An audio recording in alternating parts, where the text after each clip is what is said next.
नमस्कार बेटा, आप सभी को सुमध्याह्न हिंदी की कक्षा में आपका स्वागत है। और हिंदी दिवस के उपलक्ष्य में आप सभी को बहुत बहुत शुभकामनाएं और बधाई।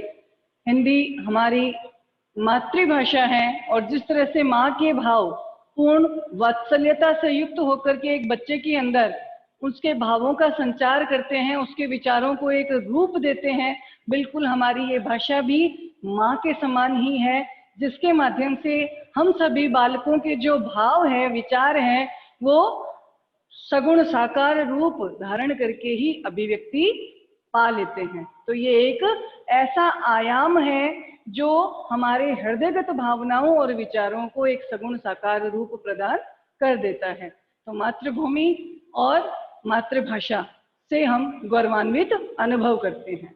हमारी विषय से संबंधित जानकारी, जिसमें हम हिंदी व्याकरण के वाक्य विचार, वाक्य भेद और वाक्य के रूपांतरण नामक शीर्षक का अध्ययन कर रहे थे।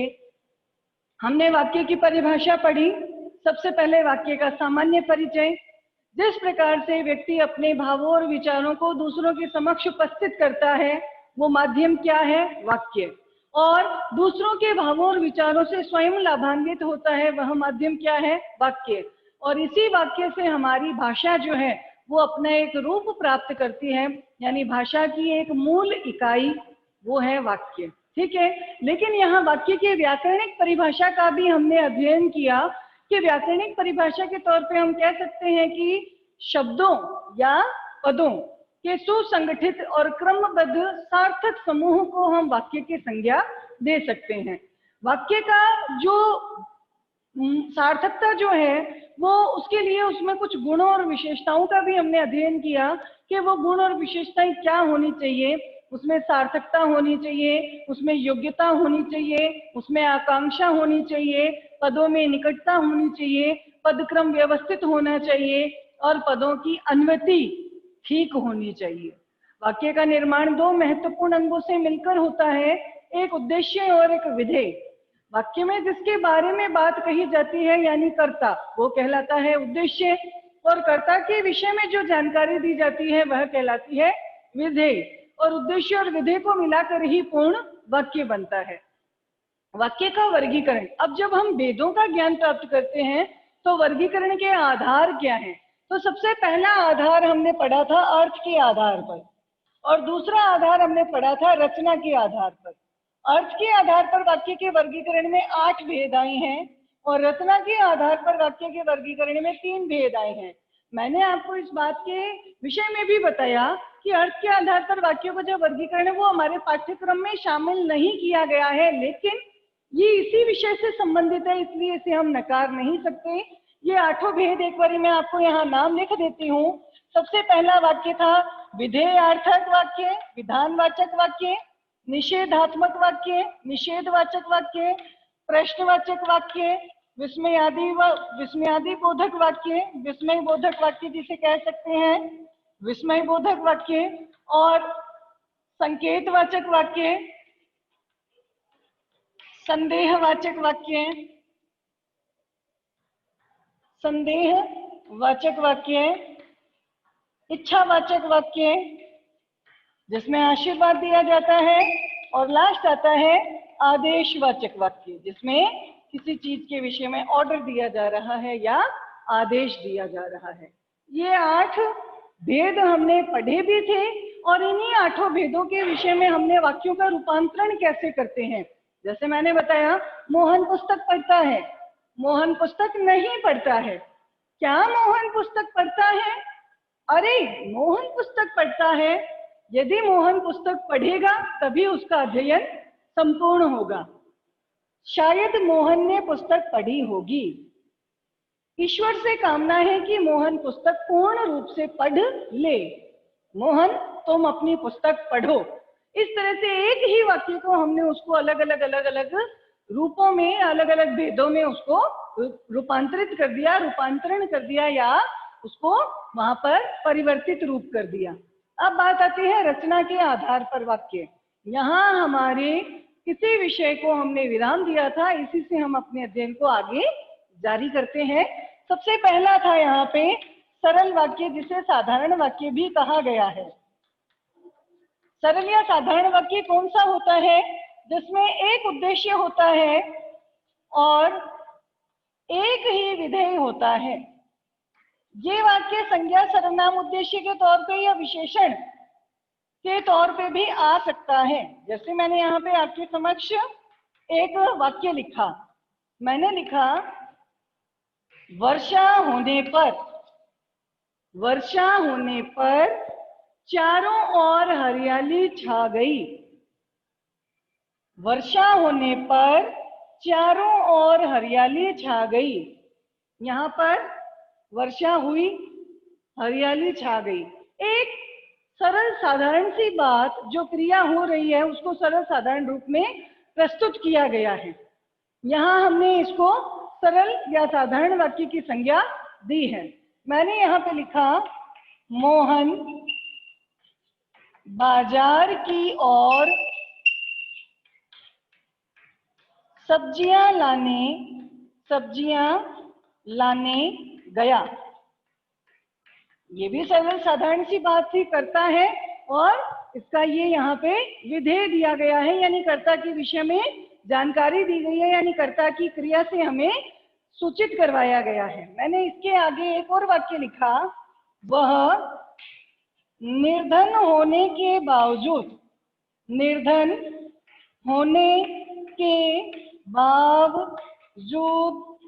ईमानदार भी है। यहाँ कर्ता यहाँ दिया गया है, उसके विषय में बात बताई है कि निर्धन तो है ही, साथ में वो ईमानदार भी है, यानी उसकी निर्धनता के साथ साथ उसकी ईमानदारी के गुण से भी हमें परिचित कराया गया है। तो ये सारे वाक्य किसमें गिने गए? सरल या साधारण वाक्य में, क्योंकि इसमें उद्देश्य एक दिया गया है। यहाँ पर उद्देश्य एक से अधिक भी हो सकते हैं। मैंने यहाँ लिखा सोहन तथा मोहन बाजार की ओर सब्जियां लाने गए। यहाँ पर उद्देश्य एक से अधिक भी हो सकता है, लेकिन उसकी क्रिया यानी उद्देश्य के विषय में कही गई बात अर्थात उद्देश्य के बारे में दी गई क्रिया एक ही है, इसलिए हम इसे सरल या साधारण वाक्य की श्रेणी में ही रखेंगे। यहाँ हमें असमंजस की स्थिति में नहीं आना कि यहाँ तथा का प्रयोग कर दिया तो हम इस वाक्य को संयुक्त वाक्य की संज्ञा दे दें, नहीं, क्योंकि इसके पीछे इसकी जो क्रिया है वो एक ही दी गई है, अतः ये सरल या साधारण वाक्य की श्रेणी में ही रहेगा। यहाँ बात आ गई सरल साधारण वाक्य की, जो उदाहरण के साथ स्पष्ट कर दी गई है। अब दूसरा इसका भेद आता है संयुक्त वाक्य। संयुक्त वाक्य के बारे में मैंने आपको पहचान के चिन्ह बताए थे कि संयुक्त वाक्य के क्या चिन्ह होते हैं। मैंने आपको बताया कि संयुक्त वाक्य में दो सरल वाक्य होते हैं, दो सरल वाक्य हैं और दो सरल वाक्य समानाधिकरण चिन्ह से जुड़े होते हैं। समानाधिकरण शब्द या चिन्हों से जुड़े होते हैं। ये शब्द या चिन्ह क्या है, मैंने इसके विषय में भी आपको बताया। और, तथा, एवं, या, अथवा, लेकिन, किंतु, परंतु,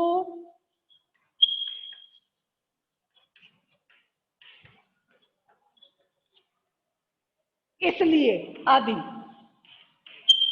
ये सारे इसमें शामिल होते हैं।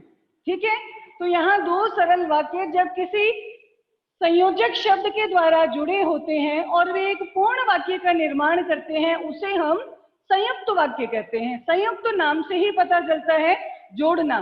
जब दो अलग अलग सरल वाक्यों को, एक वाक्य अपने आप में पूर्ण है, अब ध्यान दीजिएगा, इन्हीं वाक्यों को मैं उदाहरण के तौर पे इस वाक्य के रूप में प्रस्तुत कर रही हूँ। पहला सरल वाक्य क्या था? वर्षा होने पर चारों ओर हरियाली छा गई। अब हम कह रहे हैं कि संयुक्त वाक्य बनाना है और संयुक्त वाक्य की पहली पहचान है कि दो सरल वाक्य होते हैं।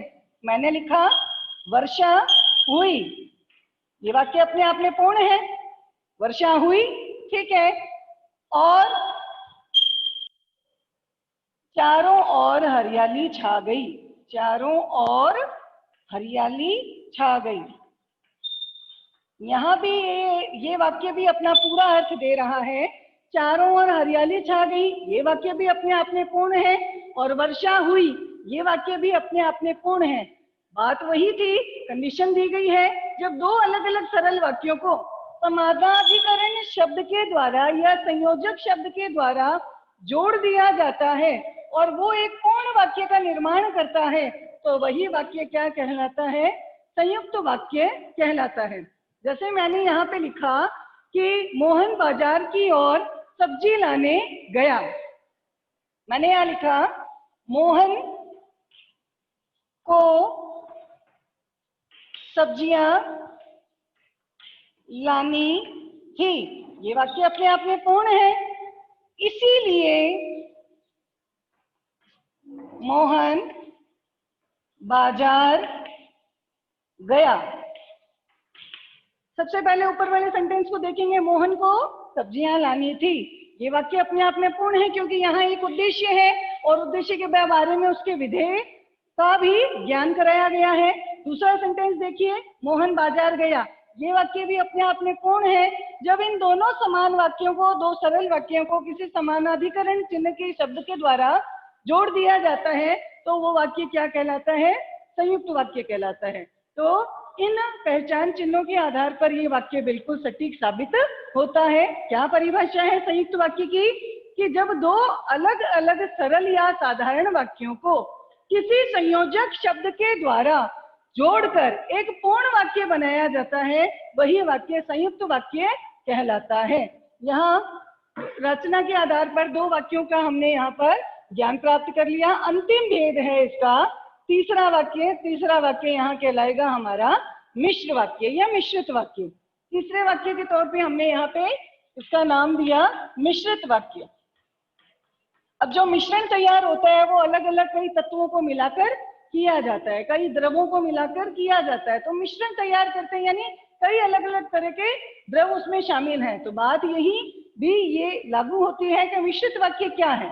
मिश्रित वाक्य में दो या दो से अधिक, दो या दो से अधिक यहाँ जो आश्रित उपवाक्य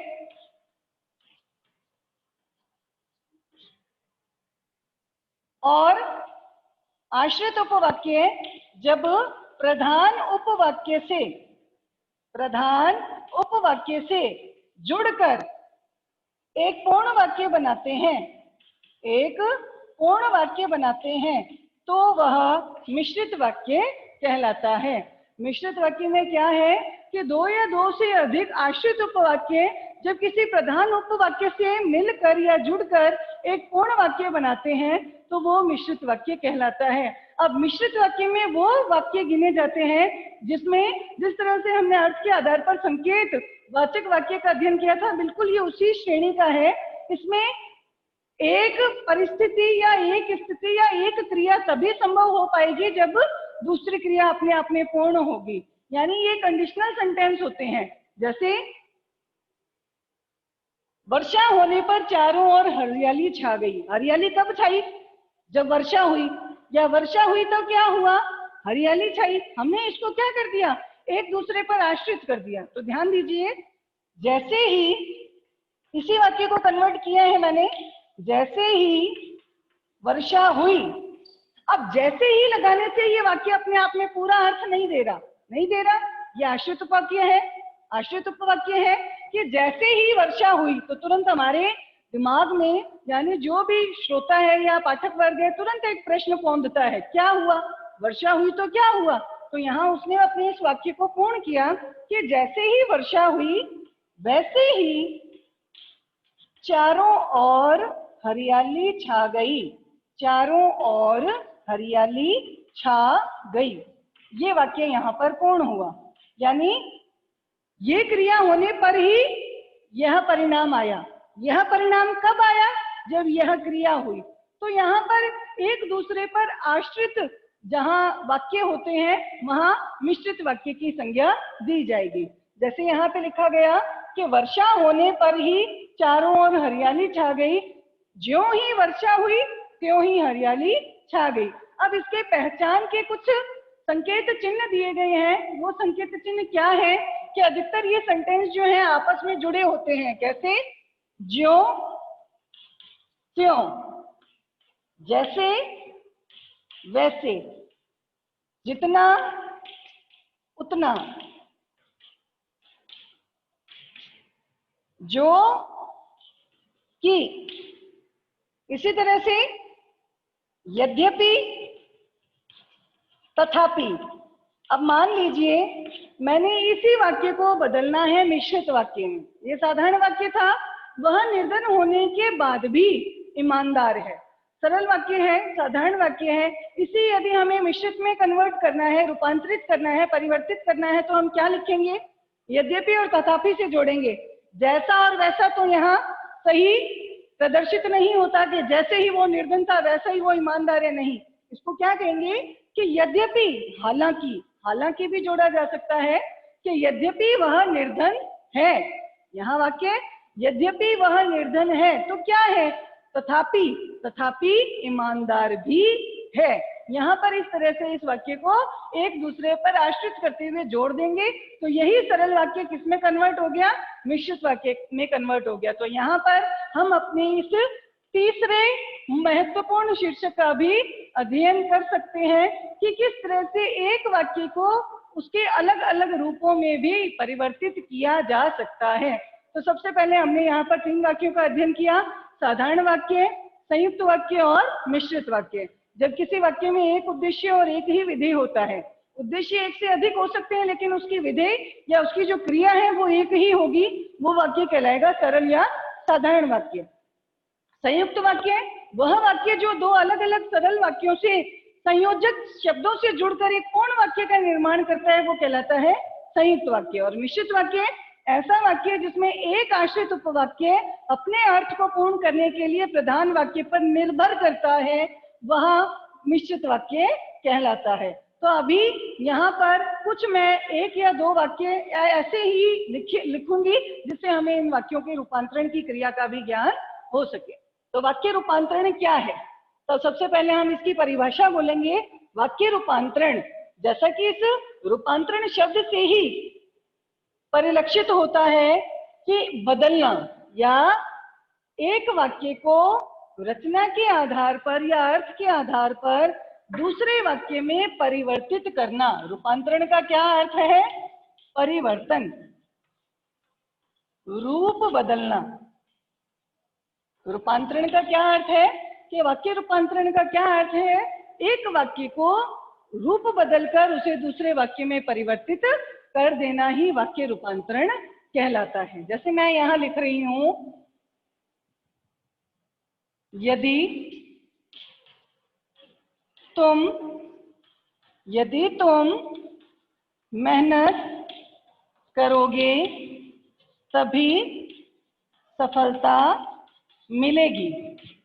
अब आपसे प्रश्न किस तरह से पूछा जाएगा? प्रश्न पूछा जाएगा, इस वाक्य का प्रकार बताइए। किस प्रकार का वाक्य है? ध्यान दीजिए, यदि तुम मेहनत करोगे, यहाँ ये वाक्य अपना अर्थ नहीं दे रहा, पूर्ण अर्थ नहीं साबित हो रहा। इसको अपना अर्थ पूर्ण करने के लिए अगले वाक्य पे निर्भर रहना पड़ रहा है। और ये क्या कहता है? यदि तुम मेहनत करोगे तभी तुम्हें सफलता मिलेगी। यदि और तभी, इस तरह के 2 अलग अलग शब्दों के द्वारा इसको जोड़ दिया गया है और ऐसे वाक्य कहलाते हैं मिश्रित वाक्य।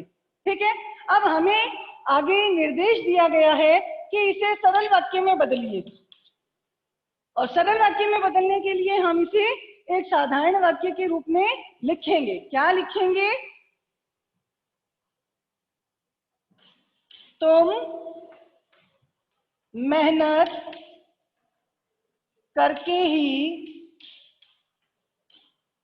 सफलता प्राप्त करोगे।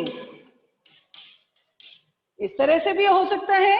यहाँ हमने इसे यूं भी बदल दिया, तुम्हें मेहनत से ही